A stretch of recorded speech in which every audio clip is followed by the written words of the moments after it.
I've been in business for over 8+ years. In the first 2, I only made $2,000, and in the last 6, I've made over $115 million. And I've documented my entire journey from the start. Today, I want to share with you the 7 biggest lessons I learned from my entire business journey so you don't commit the same mistakes I did and make money much faster. Business is not a get-rich-quick scheme. It's a get-rich-slow scheme. Let's be honest, we all started a business because we thought it was a way for us to get rich and become millionaires overnight. But the more we tried to build a business, the more we realized that it isn't true, and that's when we start to think about quitting business forever. Business owners are in the top 1% of income and make more money than lawyers, doctors, and scientists. And they also have the luxury of freedom, time, money, and location. So do you really think that you can really get there just by putting a little thought and effort into this? Look, everyone can start a business, but very few are actually making money. People hear me say I've done over $115 million over the last 6 years, but don't know that I only did $2,000 in my first 2 years. After my collegiate football career ended and I dropped out of school at 22 years old, I moved home to live in a small bedroom at my parents' house to try to get my business off the ground. And it was one of the hardest things I'd ever done in my life. My girlfriend left me because she didn't think I would succeed. Most of my family thought the same. I didn't date, I had a crappy car, I had no money, I was lower than I'd ever been. And contrast that with the fact that I was the high school captain on the football team, I had straight A's, and I played Division I football. So to go from that,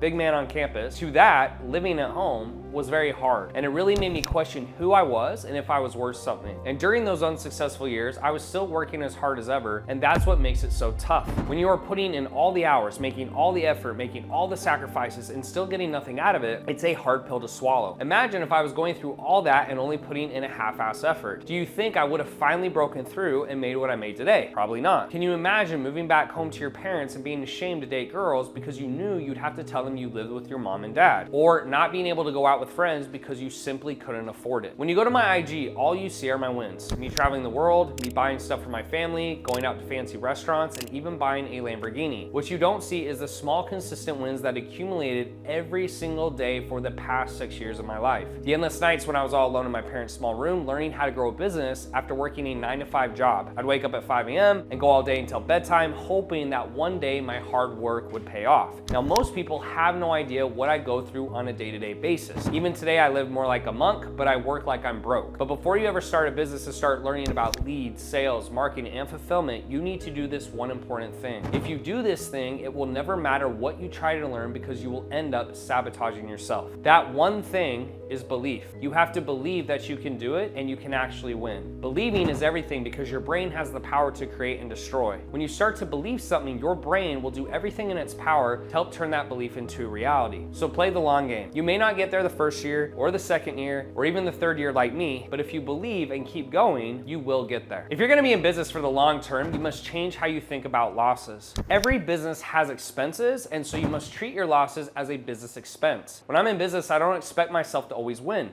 I expect anything to happen. The best business owners learn from their losses so they don't make the same mistakes over and over again. This should be your mindset. Every business owner knows losing is a part of the game, but not all losses are the same. Not every loss is a bad loss. There are also good losses. The difference between a good loss and a bad loss isn't about how much money you lose, it's the context. For example, let's say you decide to test a new sales strategy that one of your mentors has seen be super effective in his market. Then you launch it and it doesn't have nearly as good a results as you hope for, and you end up losing some money on the marketing campaign. That's an example of a good loss because you made the best decision with the data you had, and now you can learn from this experience and know that strategy isn't for you. But then you start to feel angry and upset and you don't care about your business strategy anymore, and you start making rash and emotional decisions because you want to make the money back that you've lost. So you make a forced decision on a new strategy and end up losing even more money. That's what I call a bad loss. A good loss is something that didn't go well, but you followed the proper strategy. A bad loss is something that didn't go well because you made a decision out of emotion. Everyone has a bad loss. The key thing is to learn from it.